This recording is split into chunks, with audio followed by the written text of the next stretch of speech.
സാറേ, GCD ടോക്കണും GCD കോയിനും തമ്മിലുള്ള വ്യത്യാസം എന്താണെന്ന് പറയാമോ? അതായത് GCD കോയിനും GCD ടോക്കണും ഒന്നല്ല. അതായത് എന്താണ് കോയിൻ, എന്താണ് ടോക്കൺ? GCD ക്രിപ്റ്റോയുടെ അതിനകത്ത് ടോക്കൺ മാത്രമേ ഉള്ളൂ, കോയിൻ ഇല്ല. അപ്പൊ കോയിനും ടോക്കണും തമ്മിലുള്ള വ്യത്യാസമാണ് നമ്മളോട് പറയേണ്ടത്. അപ്പൊ കോയിൻ എന്ന് പറയുന്നത് സ്വന്തം ബ്ലോക്ക് ചെയിനിൽ നിർമ്മിക്കുന്നതിനെയാണ് കോയിൻസ് എന്ന് പറയുന്നത്. മറ്റൊരു ബ്ലോക്ക് ചെയിനിൽ നിർമ്മിക്കുന്നതിനാണ് ടോക്കൺസ് എന്ന് പറയുന്നത്.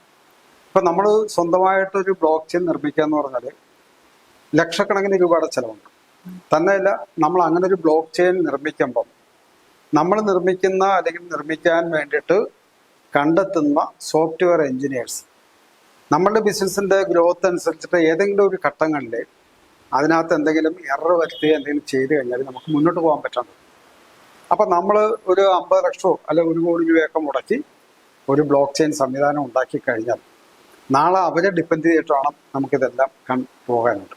അപ്പോൾ ഈ ബ്ലോക്ക് ചെയിനിൽ ഒരു എറർ വന്നു കഴിഞ്ഞാൽ നമ്മുടെ ബിസിനസ് മൊത്തത്തിൽ നമുക്ക് പ്രോബ്ലംസ് ഉണ്ടാകും. എന്നാൽ നമ്മൾ മറ്റ് ഇന്റർനാഷണൽ ആയിട്ടുള്ള പ്രസ്ഥാനത്തിൻ്റെ അല്ലെ BNB, ആ BIP20 ബ്ലോക്ക് ചെയിനാണ്. അപ്പോൾ BIP20 ബ്ലോക്ക് ചെയിനിൽ നമ്മൾ വർക്ക് ചെയ്യുമ്പോൾ അവരൊരു ഇന്റർനാഷണൽ കമ്പനിയാണ്. നമുക്ക് വേണ്ടി മാത്രമല്ല, ഒരു ഇന്റർനാഷണൽ ഒരു ശൃംഖലയുള്ള കമ്പനിയാണ്. അതായത് നമ്മളെപ്പോലെ പല പല ടോക്കൺസ് മേക്കിംഗ് ചെയ്യുന്ന ആൾക്കാരും ഈ BNB ബ്ലോക്ക് ചെയിൻ ഉപയോഗിക്കുന്നു. അതേപോലെ തന്നെ സൊലാന, അങ്ങനെ പല പല ബ്ലോക്ക് ചെയിൻ ഉണ്ട്. എതേറിയം, അങ്ങനെ പല പല ബ്ലോക്ക് ചെയിൻ നമുക്ക് വർക്ക് ചെയ്യാം.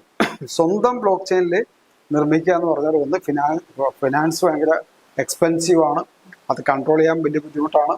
പിന്നെ നമ്മൾ ആരെങ്കിലും കണ്ടെത്തി നമ്മൾ അങ്ങനെ ഒരു ബ്ലോക്ക് ചെയിൻ നിർമ്മിച്ചു കഴിഞ്ഞാൽ നമുക്ക് ഫ്യൂച്ചറിൽ പ്രോബ്ലംസ് ഉണ്ടാവും. അപ്പോൾ ഇവരെ സംബന്ധിച്ച് അങ്ങനെ ഒരു വിഷയം വരുന്നത് കൃത്യമായിട്ടും അവരുടെ ബ്ലോക്ക് ചെയിൻ സാങ്കേതിക വിദ്യ ഈ പറഞ്ഞ ഒരു ഇന്റർനാഷണൽ പ്രവർത്തന രീതി ആയതുകൊണ്ട് തന്നെ അവർക്ക് വളരെയധികം അത് മോണിറ്റർ ചെയ്യാനും കൺട്രോൾ ചെയ്യാനും അവരുടെ സിസ്റ്റം ഉണ്ട്. അപ്പോൾ നമുക്ക് അത്രയും ടെൻഷൻ ഇല്ല.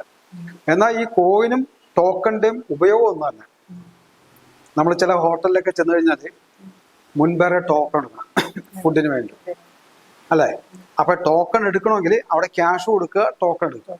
എന്നിട്ട് നമ്മൾ മേശപ്പുറത്ത് ചെന്ന് അല്ലെങ്കിൽ കൗണ്ടറിൽ ചെന്നിട്ട് ടോക്കൺ കൊടുക്കുക, ഫുഡ് വാങ്ങിക്കുക. അപ്പം അതേ സിസ്റ്റം തന്നെയാണ് ക്യാഷ് കൊടുക്കുക, സാധനം മേടിക്കുക. അപ്പൊ തിരക്കൊഴിവാക്കാൻ വേണ്ടിയിട്ട് അവരെന്ത് ചെയ്യും? ടോക്കൺ കൊടുത്ത ആൾക്കാരെ ടോക്കൺ കൊടുത്ത് ലൈനിൽ നിർത്തും. അപ്പൊ സിസ്റ്റങ്ങൾ മനസ്സിലായില്ലേ? കോയിൻസ് ആയാലും ടോക്കൺസ് ആയാലും ഇതേ പ്രവർത്തനം ഒന്ന് തന്നെ. പക്ഷെ സാങ്കേതിക വിദ്യ അത് നമ്മൾ മറ്റ് ബ്ലോക്ക് ചെയിനിൽ പ്രവർത്തിക്കുന്നതുകൊണ്ടാണ് നമ്മുടെ ടോക്കണൈസ് മാറുന്നത്.